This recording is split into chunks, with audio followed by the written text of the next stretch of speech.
It's 10 o'clock a.m. in the state of Texas, and it is time for another Salty Texas project. This is actually take 2 of my voiceover commentary. I'm so sorry, I'm not feeling good today. I'm trying to crank out these videos, and I'm just not feeling good. But pretty easy project what we're doing today, kind of on the same theme of some of the similar projects we've done previously in the past, which is taking a bunch of scrap wood and making a bowl blank out of it. You can see me here using the bandsaw there. I'm going to try to do this in just one take. I haven't watched this video completely, but I feel like it's better if we just go ahead and just do the commentary and the voiceover, cold. I think that's just better. There's not enough, in my personal opinion, there's not enough personality in woodworking. You watch a lot of woodworking videos and it's, done over music, or it's just boring, I think, a lot of the time. I mean, my videos might be boring. My channel is very small, but I'm going to bring some personality into woodworking, so I'm going to do these commentaries in a voiceover. It doesn't have to be perfect. Low production value here on Salty Texas's channel. So anyway, 5-quart bucket, filled it up about halfway, and had to take the chisel to get that plastic off. Every time I use this particular mold, I gotta destroy the entire bucket because it just adheses to that epoxy. And people tell me, you know what, get a mold release spray. And I'm like, I need to do that eventually. But, in the meantime, I'm just going to leave it on there and just have to turn it down. So we got the super glue. Now, I always say super glue. I got the hot glue gun, put a waste block, and now we are fitting on our faceplate so that we can get it turned down on the lathe. And as you see here, I don't put in the screws all the way. We just put them in about, I'd say, a majority of the way, and then screw it in so the pine board doesn't crack. So here we are, Nova Comet 2 lathe. Got everything nice and put on and pushed up against the wall so it doesn't dance all over me when I'm using the damn lathe, and just trying to get that superficial layer off. And every time I use the 5-quart bucket, and it's like I talked about earlier, it adhesing to the epoxy mold, it's always a pain to get off. But you have to get that superficial layer off before you can really get down to, turning it the way that you want to on the lathe. And in this project, we, didn't have a lot of problems, kind of, sort of, not really. As you'll see a little bit later in the video, I almost lost an eyeball. Wear your safety equipment. I had my equipment on, but you'll see here I take a piece of shrapnel to the face, or nearly take a shrapnel piece to the face. So once we got that top layer, you can see, I'm getting a lot of good material off, but when it cast, there were air pockets on the side of the actual mold itself, so you'll see craters that I'm trying to get off superficially with initially the wood bowl gouge, and now I'm just taking that round carbide tool and trying to take off as little material as possible, because when I do these bowls, I want the bowls to be a lot larger. But the problem is, if there are divots or craters, you're going to have to take that whole layer off if you want everything nice and even. And boom! Trying to do some new camera work techniques where we zoom in and just really get in there so you can see everything.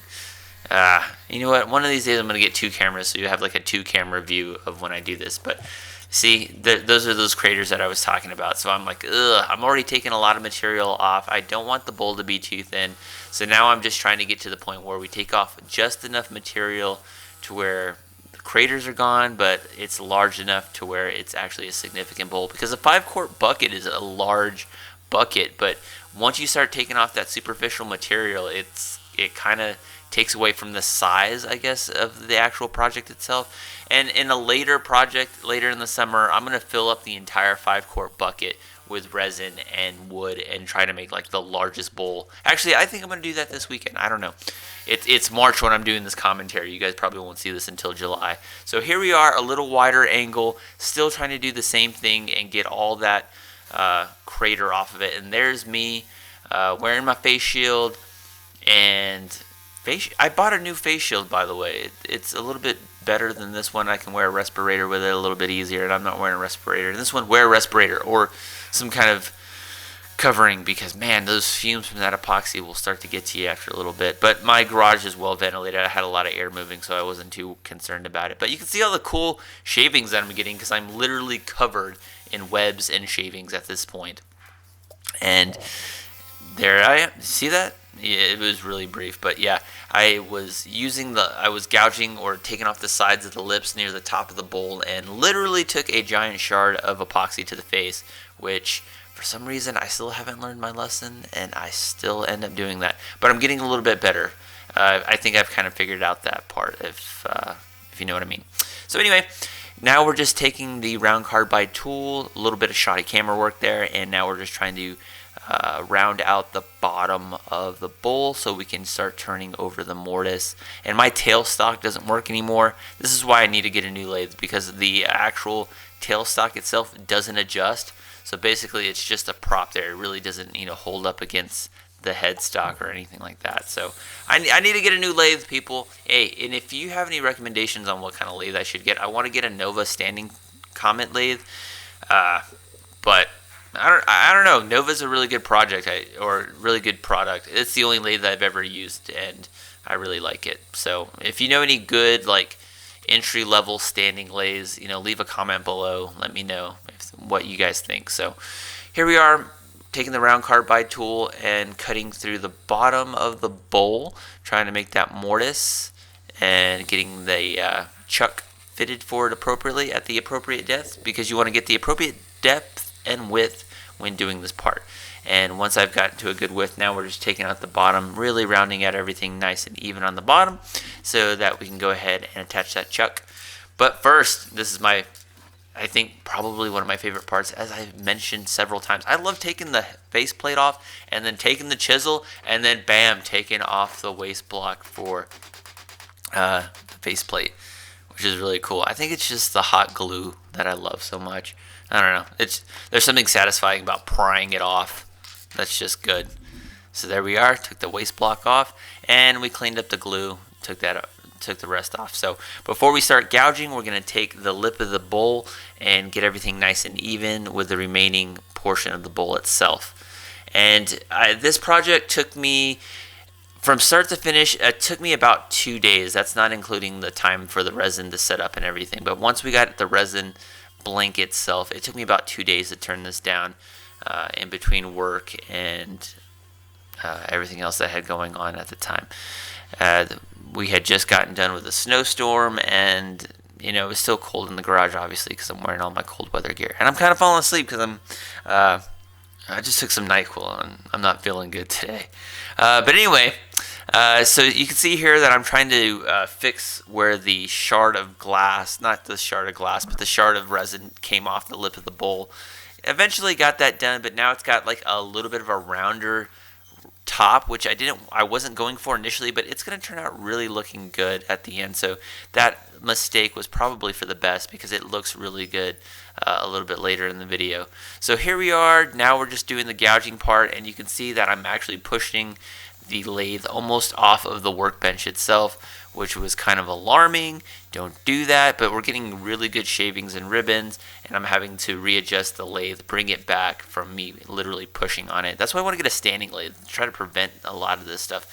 I'm surprised my projects turn out as well as they do, with all the dancing and movement that I typically will get on the lathe. And there it is. You can see a little bit more prominent. When you speed up the video, you can always see it a lot more clear when you do that. But I'm like, ugh, I haven't had anything catastrophically happen yet. Hopefully that never does, because I'm pretty mindful of when it's almost flying off the lathe. So here we are, getting everything nice and even. This is actually the next day. As you can see, the sun's actually out. It's a little bit brighter in the video. So this is day 2 of me trying to gouge out this bowl. And this part went relatively smooth. Doing the middles are always the easiest, because you have the most amount of pine wood, and then on the sides you'll get a mixture of pine board or scrap wood and resin. So you get a little bit of chatter on the tools, as to be expected. I've done enough of these projects where I can kind of expect when and where on particular gouging I'm going to have issues with. And then you just switch it between the round carbide tool and the bowl gouge itself. Sometimes you got to come back and hit it with a square carbide. But typically I've learned to kind of stay away from that. I remember when I first got into it, I used a lot of square carbide when I would gouge, and that would just create more problems than it would solve. So round carbide tool is the way to go primarily. So here we are a little bit deeper into the bowl. Now we're just working the finer edges off, trying to get everything nice, even, and round on the sides and the bottoms, trying to make sure that I don't go too deep to where I hit the mortise. As always, that is a concern. And I believe now I'm just taking the round carbide head and getting everything finished. But you're going to love this part. So I know this hasn't happened in a very long time, but as you'll see here, or hopefully, I don't know, shoddy camera work. It's all that damn resin shavings that just get in the way. You gotta add those in. I think it gives the video personality if you do that. Okay, so that's not the part. This might not even be the video. I got like 2 or 3 projects working at the same time, so I'm trying to remember exactly when and where things go wrong. But here we are, just taking off the side edges of the bowl using the round carbide tool, getting everything nice and even, and we're nearly done with the project. And everything is, kind of wonky a little bit, but it's overall not that bad. So, or is this the next project? I don't even remember. Nobody gets to the 11th minute mark, so I apologize. I think I have like 2 subscribers that get to the 11-minute mark, and I thank you for watching the extent of my videos. I really appreciate that. Now I'm just rambling. But anyway, so now we're almost done, and I'm just taking I believe the square carbide tool and just getting that nice bottom finish the way we want right before we start the sanding part, which everybody knows I love sanding. It's my favorite part. LOL, just kidding. But everything else is going well up into this point. Maybe this isn't the video where it happens. I don't think it is. Maybe the next one. Who knows? So we're gouging everything out. Everything's going real nice and smooth. And I'm really liking it. And my cat is now on my table as I do this commentary. Anyway, so we hit from 320. We're gonna I can't talk. We went from 320, and now we're gonna hit it up with the micro mesh here in just a little bit. You can see we've cleaned up the workbench and everything. And my cat just knocked over something. And anyway, yeah, nobody makes it to this part. So, we're bringing personality into woodworking. So it's not perfect.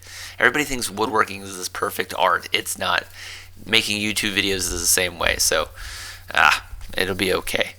But here we are, polishing everything up. Got the wood wax that we typically use.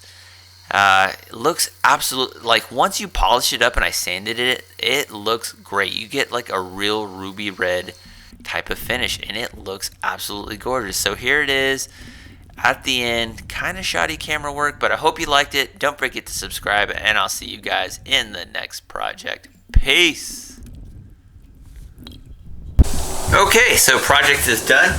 Today is Sunday, February 18th, 2021.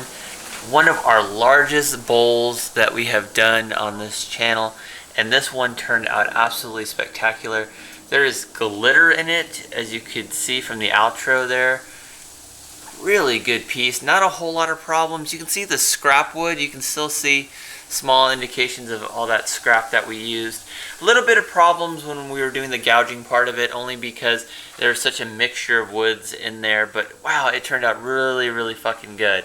So you guys are probably going to watch this in June or July. I gotta hurry up with this outro. I gotta go feed my wife, who is probably bugging me about being in the garage. It's super cold here too. It's February 28th. You guys are probably watching this in June or July. So don't forget to subscribe to the channel. We're doing great things. And I hope to see you guys in the next project. This one, I don't know. This one I'm really happy with. One of my better bowls. Really happy. So, hope you liked it. Hope you got something out of it. Don't forget to subscribe, like, all that good shit. See you guys in the next project. Alright, bye.